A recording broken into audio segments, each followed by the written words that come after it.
चौड़े मार्ग पर जा रहे हैं और वो चौड़ा मार्ग हमें विनाश की ओर ले जाता है। और विनाश का मतलब है संसारिक मृत्यु की बात नहीं कर रहा हूं मैं, उस मृत्यु की बात कर रहा हूं जहां से वापस आना असंभव है। प्रभु इस बात को कह रहे हैं कि मैंने सब कुछ तुम्हें बतलाया है ताकि जब न्याय का दिन हो तो प्रभु इस बात हम प्रभु से इस बात को ना कहें कि प्रभु हमें तो पता ही नहीं था, है ना? प्रभु आपने तो बताया ही नहीं था, आपने तो ऐसा लिखा ही नहीं था। हम कैसे जान पाते कि दूसरी मृत्यु क्या है और पहली मृत्यु क्या है?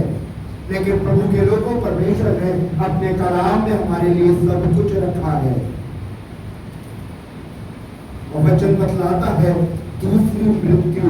उस दूसरी मृत्यु से बचने के लिए उस चौड़े मार्ग में अगर हम हैं तो सकरे मार्ग में आने के लिए हमें अपने जीवन में सिर्फ एक कार्य करना होगा और वो है पश्चाताप। जब हम रिपेंटेंस करते हैं, पश्चाताप करते हैं, तब हमारे जीवन में हम खुद अपने जीवन को बदल देते हैं और हमारा मार्ग बदल जाता है। हम जो विनाश की ओर बढ़ रहे थे फिर हम जीवन की ओर बढ़ते हैं। लेकिन हम उस रिपेंटेंस की बात नहीं कर रहे जो लोग हर समय करते हैं, मैं उसकी बात कर रहा हूं जो व्यक्ति एक बार करता है और उसका जीवन बदल जाता है। Hallelujah, hallelujah, hallelujah, hallelujah.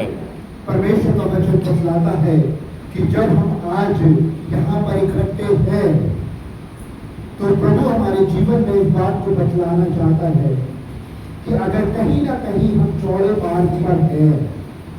मैं बहुत सारे वचन आपको पढ़ाना चाहता हूँ लेकिन पढ़ाना मजबूरी है मेरी कि मैं नहीं पढ़ा सकता क्योंकि टाइम बहुत सारा हो जाएगा। एक वचन हम लोग देखेंगे प्रकाशित वाक्य उसका 20 अध्याय उसका 6वां पद। प्रकाशित वाक्य उसका 20 अध्याय और उसका 6वां पद। धन्य और पवित्र वो है, लिखा है धन्य और पवित्र वो है जो इससे पहले पुनरुत्थान का भागी है। पुनरुत्थान का भागी है। ऐसों पर दूसरी मृत्यु का कुछ भी अधिकार नहीं। ऐसे लोगों का दूसरी मृत्यु का कुछ भी अधिकार नहीं। पर मैं परमेश्वर और मसीह के याजक होंगे। मसीह के याजक होंगे और उसके साथ 1000 वर्ष तक राज्य करेंगे। और उसके साथ 1000 वर्ष तक राज्य करेंगे। लेकिन अगर आप प्रकाशित वाक्य में और जाके पढ़ेंगे तो वहां लिखा हुआ है कि दूसरी मृत्यु यानी कि आपकी झील मनुष्य के लिए रखी है। नहीं है, वो शैतान और उसके दूतों के लिए। मनुष्य के लिए प्रभु ने उस झील को नहीं रखा है।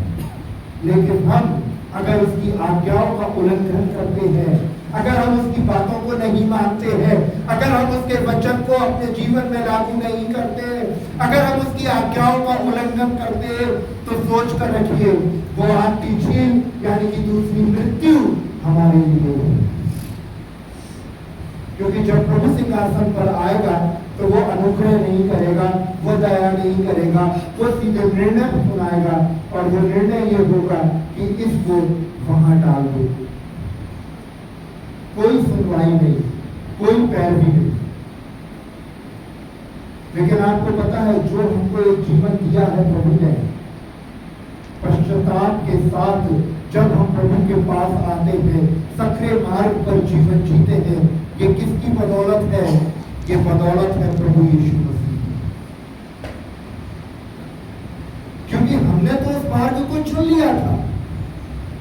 शैतान ने तो हमको ऐसा लालच दिया है दुनिया के अंदर जिसके अंदर हम खुद चले जाते और हमें पता भी नहीं चलता है। लेकिन हाँ, एक हाथ हमारे पास बड़ा हुआ है, एक हाथ हमको डूबने से बचाता है, एक हाथ ऐसा है जो हमसे कहता है बेटे तुझे चिंता करने की जरूरत नहीं है, मैं तेरे साथ हूं। एक हाथ ऐसा बड़ा हुआ है हमारे पास जो हमेशा कहता है मैं तुझे छोड़ूंगा नहीं। प्रभु यीशु मसीह का हाथ वो सदैव हमारे साथ रहता है। प्रभु सदैव हमारी चिंता करते रहते हैं, हमारे जीवन से प्रेम करते हैं। वो वचन इस बात को बतलाता है, अगर आप पढ़ेंगे मत्ती की किताब उसका 26 अध्याय, फिर उसके बाद हम लोग समाप्त करेंगे। मत्ती की किताब उसका 26 अध्याय और उसके 39 पद को